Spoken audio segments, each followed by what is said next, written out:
Mestinya suasana itu ada semuanya. Jangan memakai hal-hal yang standar pada suasana krisis. Manajemen krisis sudah berbeda semuanya mestinya. Kalau perlu kebijakan perpu, ya perpu saya keluarkan. Kalau perlu perpres saya keluarkan. Kalau saudara-saudara punya peraturan Menteri Keuangan, keluarkan untuk menangani negara, tanggung jawab kita kepada 267 juta rakyat kita.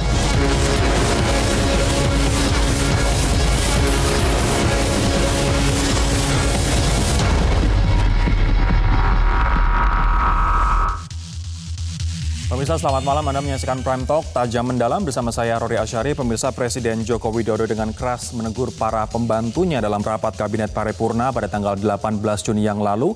Video ini atau video rapat ini baru diunggah oleh Biro Pers Istana pada tanggal 28 Juni kemarin. Nah, Presiden bahkan menyinggung reshuffle bagi menterinya yang tidak bisa bekerja secara extraordinary atau bekerja keras luar biasa dan tidak punya sense of crisis. Ada setidaknya 3 hal utama yang disampaikan oleh Presiden Joko Widodo dalam sambutannya atau dalam arahannya dalam rapat Kabinet Paripurna ini. Yang pertama adalah Presiden menyoroti kurangnya sense of crisis. Nah, Jokowi minta ada sense of crisis yang sama di antara para pembantunya, di antara menteri-menterinya begitu. Dan Presiden juga mengatakan bahwa kontraksi ekonomi akan dalam sehingga pendekatan tidak boleh normal, harus extraordinary. Kemudian yang kedua adalah terkait dengan serapan anggaran yang rendah. Nah, Presiden pun langsung menunjuk secara spesifik begitu, secara langsung begitu menunjuk bidang kesehatan yang menjadi concern terbesar, yakni dikarenakan dianggarkan 75 triliun, anggarannya baru keluar 1,53%, artinya baru terserap 1,53%. Presiden pun meminta kepada Menkes untuk mengeluarkan anggaran secepat mungkin dan setepat sasaran mungkin, seperti bayar tunjangan dokter, tenaga medis, dan juga belanja peralatan.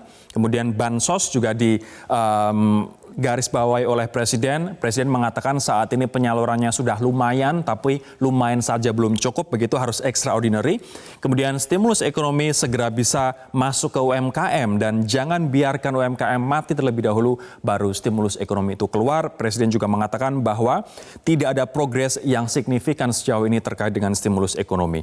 Nah, yang ketiga adalah terkait dengan Presiden yang siap melakukan tindakan yang luar biasa. Salah satunya adalah membubarkan suatu lembaga atau bisa saja reshuffle dan juga membuat perpu yang lebih penting apabila itu bisa menyelamatkan atau demi kepentingan 267 juta rakyat Indonesia.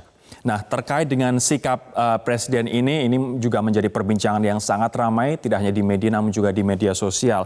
Namun saya ingin menunjukkan data yang lain, pemirsa, terkait dengan indikator politik Indonesia yang melakukan penelitian untuk mengukur kepuasan publik terhadap kinerja Presiden Joko Widodo. Nah, survei ini dilakukan pada bulan Mei dan dirilis pada awal bulan Juni yang lalu. Ada perbedaan, ini adalah yang biru Anda bisa melihat, ini adalah pada bulan Februari 2020 untuk perbandingan begitu. Sementara yang kuning adalah bulan Mei. Yang sangat puas sedikit naik menjadi 14,3% pada bulan Mei 2020 dibandingkan pada bulan Februari. Namun yang cukup puas mengalami penurunan dari 57 menjadi 52%. Kemudian kurang puas mengalami kenaikan tipis dari 26 menjadi 27. Kemudian tidak puas sama sekali, tipis sekali dari 2,0 menjadi 2,3 dan tidak tahu atau tidak jawab juga mengalami peningkatan menjadi 3,8. Nah, secara keseluruhan kepuasan terhadap kinerja Presiden Joko Widodo adalah 66,5% per bulan Mei 2020, turun tipis dari sebelumnya 69,5%. Dalam bahasa indikator politik Indonesia, ini turun tipis namun tidak signifikan begitu. Nah, ada juga terkait dengan kepuasan responden dari indikator politik Indonesia terkait dengan upaya pemerintah pusat dalam mencegah penyebaran COVID-19. Nah, saya perlu menjelaskan terlebih dahulu bahwa secara keseluruhan survei dari indikator politik Indonesia ini dilakukan terhadap 1.200 responden dengan margin of error 2,9% dan tingkat kepercayaan 95%. Sementara waktu survei ini dilakukan yakni pada tanggal 16 hingga 18 Mei 2020. 2020. Nah, seperti apa sebenarnya tingkat kepuasan responden terhadap upaya pemerintah dalam mencegah penyebaran COVID-19? Anda bisa lihat bahwa yang sangat puas mengalami penurunan tipis, kemudian yang cukup puas juga mengalami penurunan, kemudian kurang puas mengalami kenaikan, tidak puas naik sedikit, tidak jawab atau tidak tahu turun sedikit, sementara tidak mengikuti mengalami penurunan dari 14,1% menjadi 9,2%. Artinya kepuasan publik terhadap upaya pemerintah pusat dalam mencegah penyebaran COVID-19 bisa dikatakan adalah menurun begitu jika dibandingkan dengan periode pada bulan Februari. Kita tahu bahwa bulan Februari memang belum ada COVID-19 begitu, namun yang jelas dari survei ini mengatakan bahwa tingkat kepuasan terkait dengan awareness dan juga kepuasan terhadap penanganan COVID-19 mengalami penurunan seperti itu. Nah, survei dari lembaga survei yang lain mengatakan bahwa ini dari Indobarometer dilakukan pada tanggal 9 hingga 15 Februari yang dirilis pada 16 Februari yang lalu mengcapture bagaimana sebenarnya penilaian publik terhadap beberapa menteri dari Kabinet Indonesia Maju. Nah, ini adalah beberapa profil 3 menteri yang menurut dari survei Indobarometer yang dikeluarkan pada 16 Februari lalu menempati posisi paling rendah begitu. Yang paling rendah adalah Luhut Binsar Panjaitan, Menko Marves, kemudian Muhadjir Effendi, Menteri Pendidikan, Menteri Koordinator PMK, mohon maaf, kemudian Tito Karnavian yang saat ini menjadi Menteri Dalam Negeri. Ini adalah sekali lagi survei Indobarometer yang dikeluarkan pada 16 Februari yang lalu. Tentu ini adalah sebelum pada masa pandemi COVID-19. Nah, kita akan mengikuti pernyataan dari Presiden Jokowi pada tanggal 18 Juni yang lalu yang kemudian pernyataannya dirilis oleh Biro Pers Istana pada tanggal 28 Juni kemarin. Biasa saja, jangan linier, jangan menganggap ini norma. Bahaya sekali kita. Saya melihat masih banyak kita yang menganggap ini normal. Nah, kalau saya lihat Bapak, Ibu, dan saudara-saudara masih ada yang melihat ini sebagai sebuah masih normal, berbahaya sekali. Kerja masih biasa-biasa saja. Ini kerjanya memang harus ekstra luar biasa, extraordinary. Perasaan ini tolong sama. Kita harus sama perasaannya. Kalau ada yang berbeda satu saja sudah berbahaya. Jadi tindakan-tindakan kita, keputusan-keputusan kita, kebijakan-kebijakan kita, suasana adalah harus suasana krisis. Jangan kebijakan yang biasa-biasa saja, menganggap ini sebuah kenormalan. Apa-apaan ini? Mestinya suasana itu ada semuanya. Jangan memakai hal-hal yang standar pada suasana krisis. Manajemen krisis sudah berbeda semuanya mestinya. Kalau perlu kebijakan perpu, ya perpu saya keluarkan. Kalau perlu perpres saya keluarkan. Kalau saudara-saudara punya peraturan Menteri Keuangan, keluarkan untuk menangani negara, tanggung jawab kita kepada 267 juta rakyat kita. Nah, kita tahu bahwa Presiden Jokowi mengumumkan kasus pertama COVID-19 di Indonesia pada awal bulan Maret, kemudian data dari Indikator Politik Indonesia ini kemudian mengcapture juga pada bulan Februari 2020 versus Mei 2020. Kemudian muncul pertanyaan, loh, pada waktu itu di Indonesia kan belum ada COVID-19, kenapa bisa membandingkan Februari dengan Mei begitu? Ini yang nanti akan kita konfirmasi kepada Burhanuddin Muhtadi, namun Anda pun juga harus ingat bahwa pada bulan Februari, upaya-upaya pemerintah pusat untuk mencegah COVID-19 masuk ke Indonesia dan juga termasuk menjemput para WNI dari Wuhan dan juga dari beberapa kapal pesiar begitu sangat getol pada waktu itu di bulan Februari. Ini yang kemungkinan menjadi alasan kenapa kinerja pemerintah dinilai cukup positif pada Februari yang lalu terkait dengan pencegahan COVID-19, namun kemudian dinilai turun pada bulan Mei 2020 sehingga hasil dari Indikator Politik Indonesia mengatakan bahwa pencegahan COVID-19 oleh pemerintah pusat pada bulan Februari lalu kepuasannya mencapai 90,8%, sementara saat ini di bulan Mei bulan lalu kepuasannya adalah 85,9%, terjadi penurunan yang bisa dikatakan ini 5% begitu dan cukup signifikan. Saya sekarang akan menyapa ada tiga orang narasumber yang akan bergabung bersama kami di Prime Talk malam hari ini. Ada Bang Ali Mohtar Ngabalin, tenaga ahli utama KSP. Ada juga Mas Burhanuddin Muhtadi, Direktur Eksekutif Indikator Politik Indonesia. Dan juga ada Mas Agus Pambagio, analis kebijakan publik. Teman-teman, selamat malam. Malam. Saya akan ke Bang Ali terlebih dahulu deh. Bang Ali, kenapa Presiden begitu jengkel, begitu marah? Ada setidaknya 3 hal yang disinggung. Yang pertama adalah terkait dengan ini tidak ada sense of crisis. Pak Presiden mengatakan harus sekapal kita punya sense of crisis. Yang kedua, penyerapan anggaran yang minim, Menkes ditunjuk secara langsung di situ. Kemudian Presiden siap melakukan reshuffle. Apa alasannya, Bang?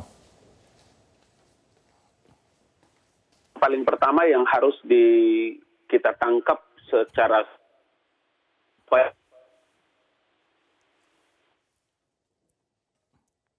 sampai Presiden menggunakan kata-kata halo. Silakan, Bang. Mohon maaf tadi suara agak. saya baik. Oke. Ya, sekarang sudah masuk. Kalau sampai Presiden menggunakan diksi extraordinary, itu artinya bahwa memberikan pesan kepada para anggota kabinet dalam hal penanganan percepatan COVID ini tidak boleh biasa-biasa saja. Ada langkah-langkah yang memang harus dilakukan secara luar biasa.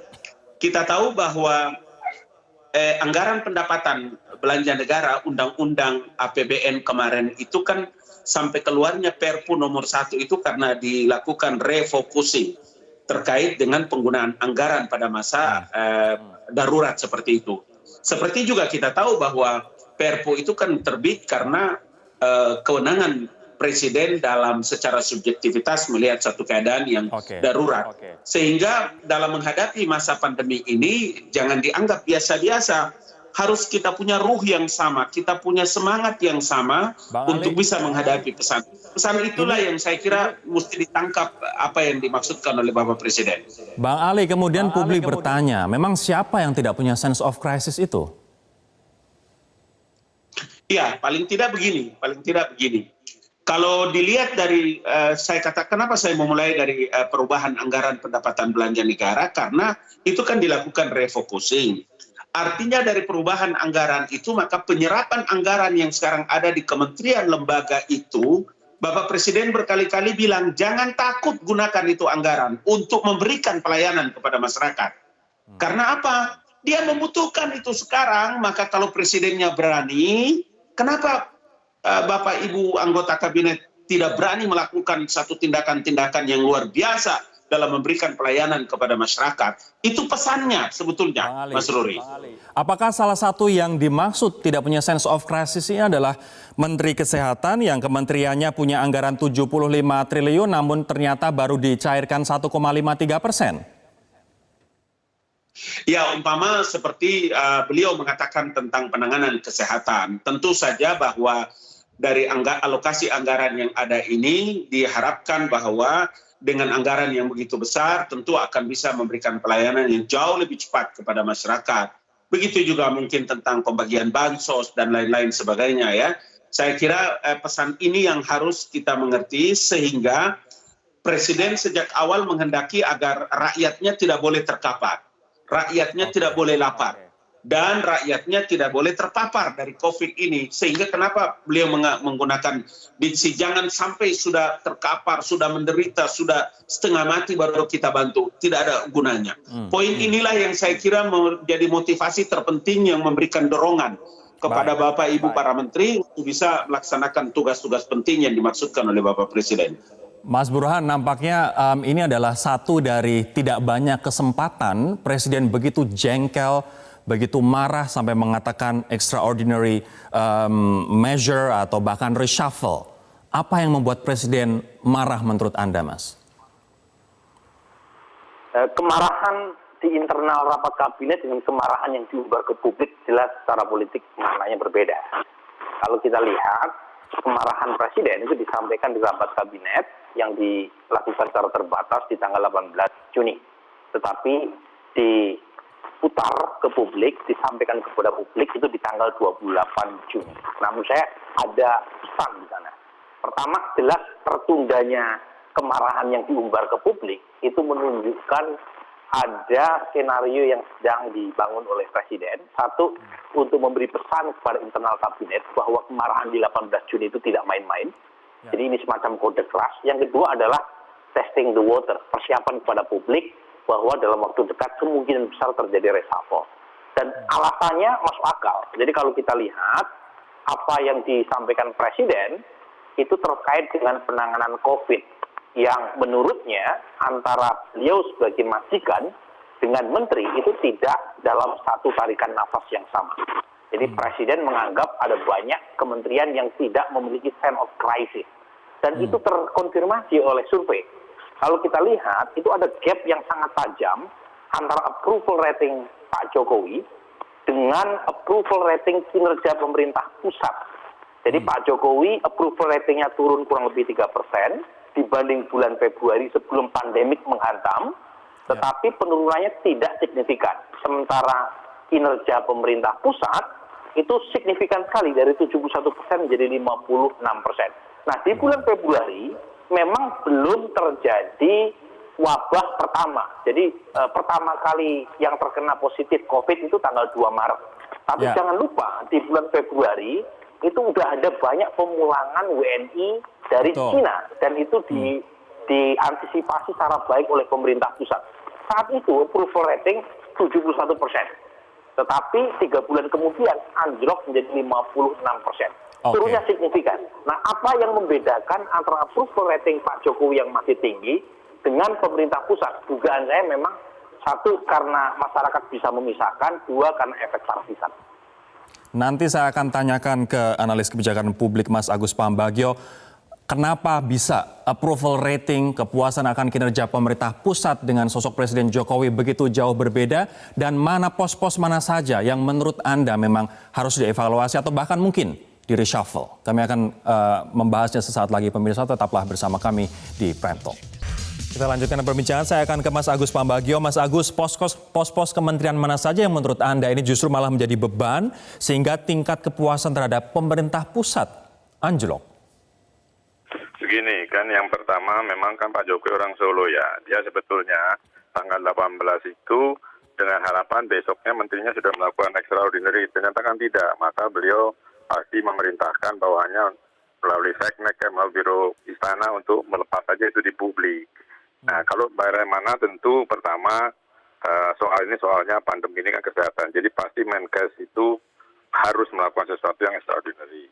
Kemudian tempat berkumpulnya orang-orang karena COVID ini kan pergerakan orang ada di perhubungan, jadi Menteri Perhubungan. Kemudian juga lalu bantuan ketika dilakukan PSBB kan orang miskin harus dikasih makan oleh negara. Tapi bansosnya kan berantakan, jadi itu Menteri Sosial bertanggung jawab. Keempat, kemudian ini kan kita bahas soal pangan, dan sampai hari ini belum ada yang bahas serius, dan Menteri Pertanian juga tidak menyampaikan soal pangan.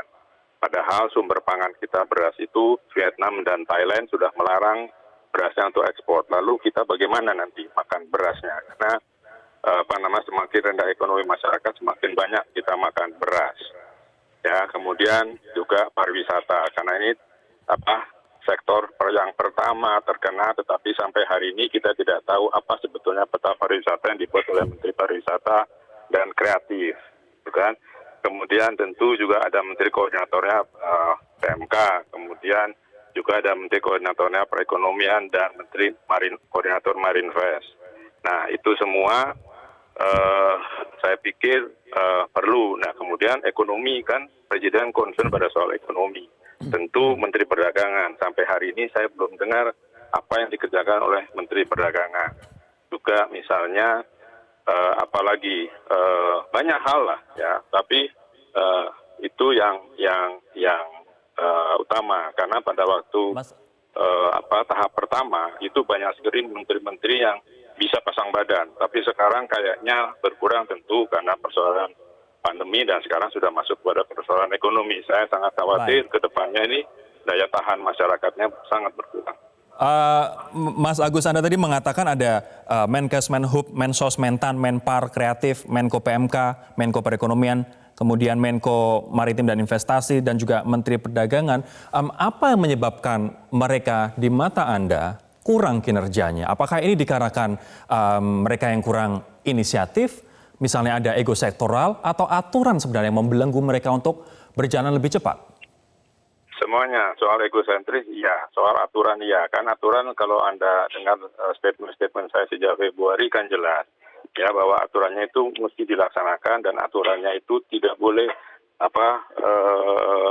membuat masyarakat bingung. Dan juga aturan itu mesti jelas dan tidak boleh banyak kecuali dan lalu sanksi tidak jalan. Saya berkali-kali ingatkan itu. Kemudian kan kita harus taat pada Undang-Undang 12 tahun 2011 soal tata cara perundangan. Dan di kita itu yang banyak beredar sekarang itu ada SE, surat edaran. Surat edaran itu bukan produk hukum. Itu semacam pengumuman internal. Nah, sekarang bagaimana makainya pasti kesulitan. Itu yang terjadi. Ya. Ini jadi, surat edaran Menhub yang Anda maksudkan ya, Mas Agus? Bisa Menhub, bisa gugus tugas, bisa Menteri Perindustrian kan juga ada. Oh ya, satu lagi di ekonomi Menteri Perindustrian kita juga perlu tahu bagaimana konsep dalam krisis ini gitu. Baik, saya akan ke Bang Ali. Bang Ali, ini banyak menteri yang dinilai kinerjanya kurang oleh Mas Agus. Tanggapan Anda, Bang Ali?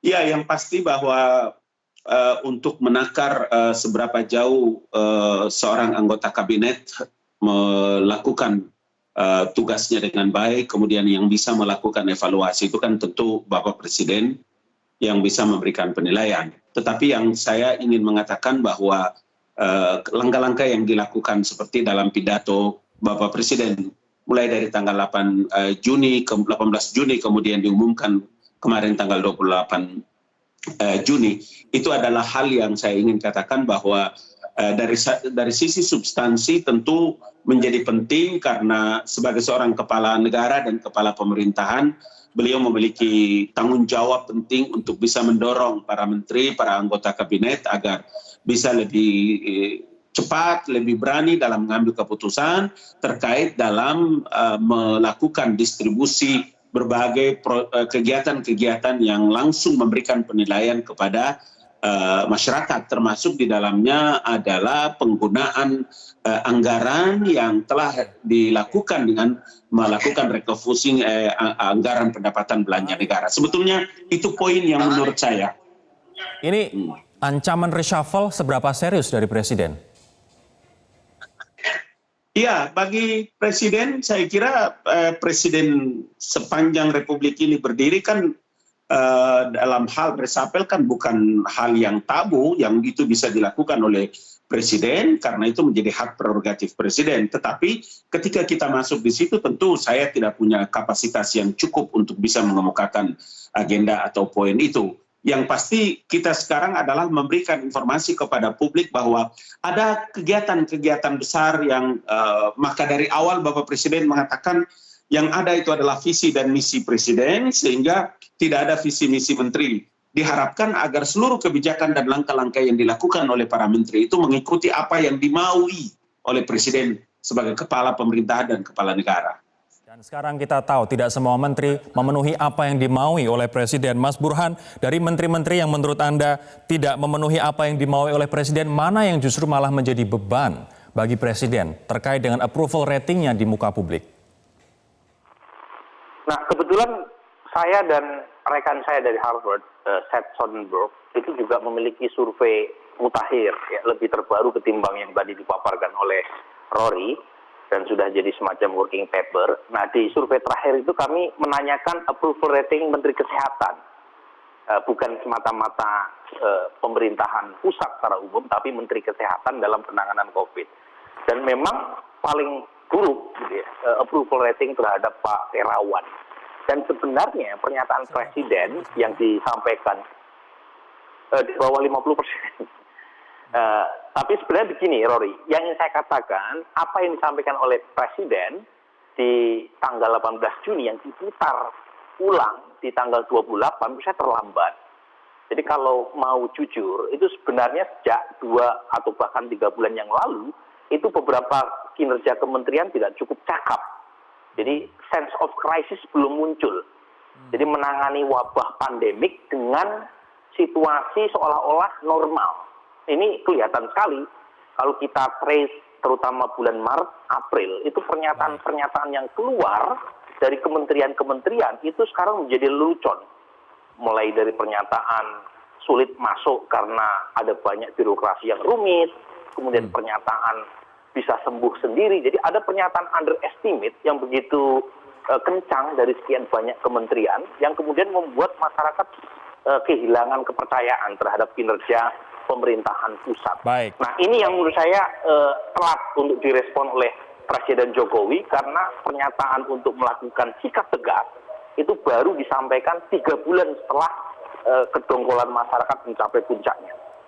Baik, kita akan jeda terlebih dahulu, tapi saya harus mengucapkan terima kasih kepada Bang Ali yang akan berlanjut ke acara yang lain. Bang Ali, terima kasih atas perspektifnya malam hari ini. Kita tunggu saja akan seperti apa nanti langkah-langkah yang akan dilakukan oleh Presiden, langkah extraordinary dikarenakan masyarakat tidak bisa menunggu. Pandemi ini semakin buruk dan justru malah masyarakat semakin meremehkan di saat-saat PSBB transisi ataupun new normal seperti saat ini. Terima kasih Bang Ali Mohtar Ngabalin, tenaga ahli utama KSP. Kita akan berlanjut dengan 2 orang narasumber lagi pemirsa. Saat lagi tetaplah bersama kami. Minta perpu lagi, saya buatin perpu. Kalau saudara belum cukup, asal untuk rakyat, asal untuk negara. Saya pertaruhkan reputasi politik saya. Yang namanya langkah, entah langkah-langkah politik, entah langkah-langkah kepemerintahan akan saya buka. Untuk 267 juta rakyat kita, untuk negara. Bisa aja membubarkan lembaga, bisa aja reshuffle, udah kepikiran kemana-mana saya. Kalau suasana ini tidak, Bapak Ibu tidak merasakan itu, sudah. Artinya tindakan-tindakan yang extraordinary keras akan saya lakukan. Baik, saya akan melanjutkan ke Mas Burhan lagi sebelum ke Mas Agus Pambagio. Mas Burhan, Anda tadi mengatakan bahwa approval rating berdasarkan penelitian Anda dengan rekan Anda di Harvard yang paling baru, approval rating untuk Menkes bahkan di bawah 50% begitu. Tapi dan Presiden juga secara langsung menunjuk bahwa anggaran Kementerian Kesehatan 75T, bayangkan, baru keluar 1,53% begitu. Tapi Presiden Jokowi sempat memuji dan juga quote-unquote membela Menteri Kesehatan dengan mengatakan bahwa urusan kesehatan tidak hanya COVID-19 tapi juga demam berdarah. Dan Presiden juga mengatakan bahwa Pak Menkes sudah bekerja keras begitu. Ini adalah wawancara Najwa Shihab April lalu ketika mewawancarai Presiden. Apakah menurut Anda artinya Presiden berubah pikiran saat ini bahwa dulu Menkes sudah bekerja cukup keras, tapi sekarang ternyata kinerjanya tidak memuaskan, Mas? Dugaan saya Presiden ingin memberi kesempatan buat Pak Terawan. Karena pada bulan April itu sudah banyak blunder yang dilakukan oleh Pak Terawan. Dan Presiden sebagai pemimpin yang punya latar belakang Jawa, itu kalau kita baca dengan apa yang tersurat, tapi apa yang tersirat. Yang tersirat pada waktu bulan April ketika Mbak Nana wawancara Presiden adalah menterinya, yaitu Menteri Terawan, itu sudah tanda kutip disembunyikan dari publik. Jadi sejak April kita sudah jarang mendengar Pak Terawan. Itu menunjukkan bahwa Pak Terawan memang sengaja disimpan. Karena kalau di depan dia sering membuat blunder. Nah, baru kemudian 2 bulan setelah pernyataan apa yang Anda sebut sebagai pembelaan, sepertinya kesabarannya sudah habis. Gitu. Kemarin kalau kita lihat pernyataan Presiden Jokowi itu sudah tidak pakai high context itu dari sisi komunikasi. Dia pakai low context. Dia memakai bahasa yang terang benderang. Dia tidak lagi menggunakan simbol pasemon kalau istilah orang Jawa. Tetapi memakai bahasa yang sangat to the point, terutama Menteri Kesehatan. Dan kalau Anda amati sekitar 10 menit video yang diputar oleh Setnek, itu pas pernyataan dari 7,5 triliun anggaran kesehatan yang dialokasikan, baru 1,53% yang dipakai, itu kamera menyorot muka Pak Terawan. Baik. Kalau saya menghadapi situasi seperti itu, malu sebenarnya itu. Tapi lagi-lagi yang saya katakan adalah low konteks tadi, itu menunjukkan satu kemarahan yang sudah tak tertahankan. Mas Agus, dengan analisa seperti ini, dengan bahasa seperti itu, haruskah Menteri Terawan diganti, Mas Agus? Begini, tadi apa yang disebutkan tadi betul, saya juga tadi mau ngomong cuma belum sempat. Jadi artinya memang kan KPI dari pemerintah per kementerian atau lembaga itu kan dari itu anggaran yang sudah digunakan.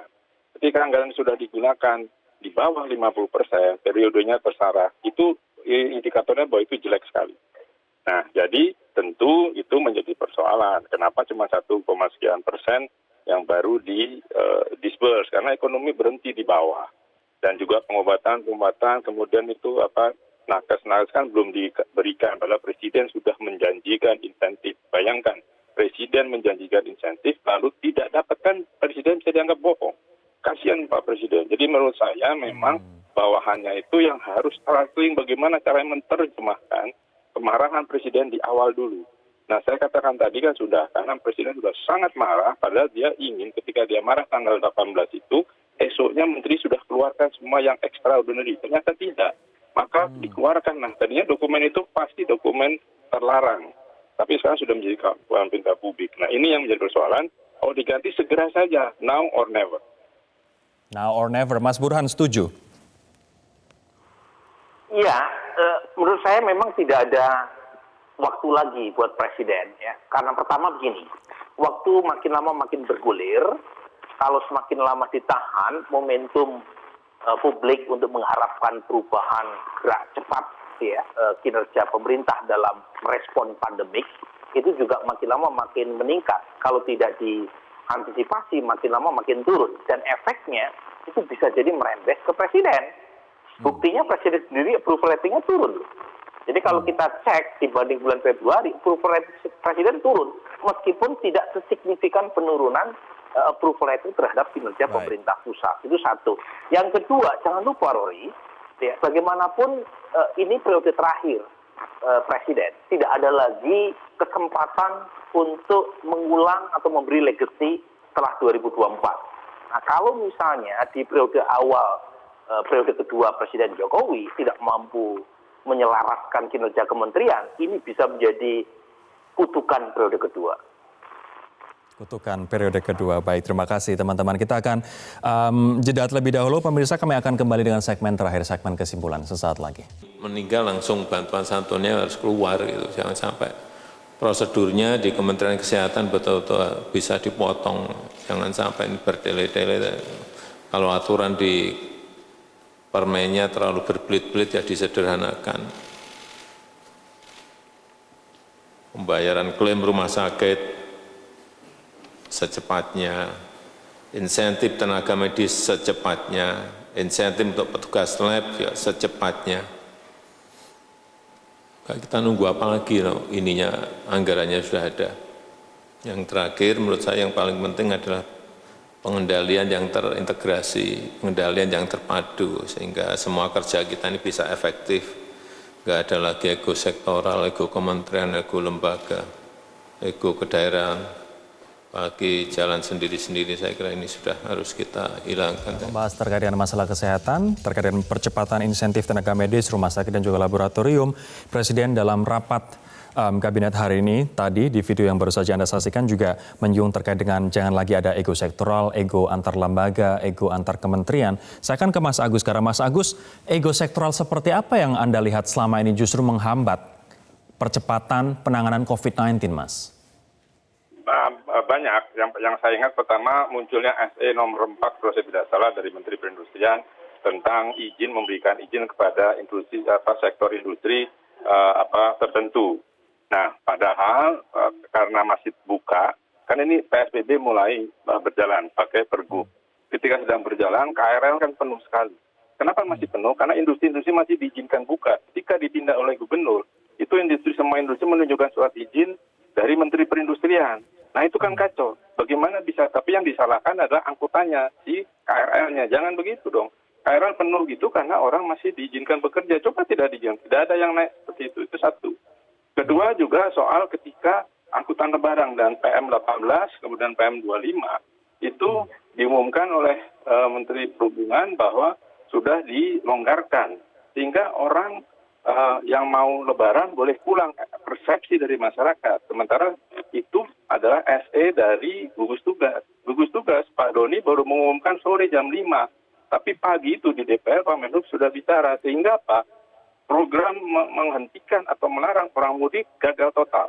Karena semua pada mudik dan sekarang pada kembali dan bawa itu pandeminya ke kota baik Jakarta maupun di daerah-daerah karena di jalan dicegati sudah tidak mempan. 1-2 hari keras, setelah itu lolos. Orang bisa pergi pulang kok. Dan beberapa tokoh masyarakat yang lucu gitu. Ya. Kenapa ego sektoral ini seolah-olah menjadi masalah klasik, nggak hilang-hilang begitu?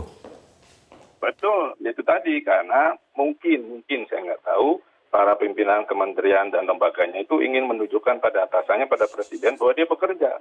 Tetapi sayangnya banyak sektor itu menabrak kewenangan dari sektor lainnya.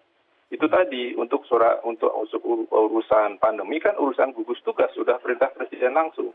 Tetapi ada sektor transport, ada sektor industri, ada sektor lainnya yang tidak inline dengan yang diminta oleh presiden. Itu berbahaya. Makanya saya katakan terlalu banyak kecuali di peraturan dan sanksinya tidak dikerjakan. Itu saya sudah ingatkan, coba Anda refresh, ada pernyataan-pernyataan sejak 3 bulan lalu. Ya, saya juga pribadi masih ingat karena kita selalu mengundang Mas Agus untuk mengomentari adanya perubahan-perubahan kebijakan terkait dengan penanganan pandemi COVID-19 ini. Saya akan ke Mas Burhan. Mas Burhan, seberapa jauh sebenarnya ego sektoral ini menurut Anda kemudian mempengaruhi efektivitas pemerintah pusat dalam mengambil keputusan, mengambil kebijakan, Mas? Sehingga kemudian publik juga melihat ini pemerintah kok tidak konsisten begitu dalam menjalankan suatu kebijakan. Sebenarnya bukan semata-mata karena ingin menunjukkan bahwa mereka bekerja. Saya khawatir, saya cukup punya kecemasan jika ego sektoral itu dipicu karena perebutan akses politik ekonomi. Jadi ada rente yang diperebutkan, yang kemudian mengakibatkan masing-masing lembaga atau kementerian saling berbeda dalam mengambil kebijakan. Yang saya maksud rente adalah bagaimanapun ini isu kesehatan yang punya implikasi ekonomi kuat. Misalnya kalau ditutup lebih lama atau misalnya kalau lockdown, apa implikasinya terhadap ekonomi? Itu tentu saja besar sekali, termasuk mereka-mereka yang punya kekuatan material besar. Nah, disitulah ada perebutan akses untuk mendapatkan semacam privilege atau kemudahan. Dan di situ pula kemudian terjadi perbedaan antara sisi mereka yang pakai pendekatan public health dengan mereka yang pakai pendekatan ekonomi. Ini sumber ego sektoral, di mana masing-masing seperti bekerja tanpa ada dividen yang jelas.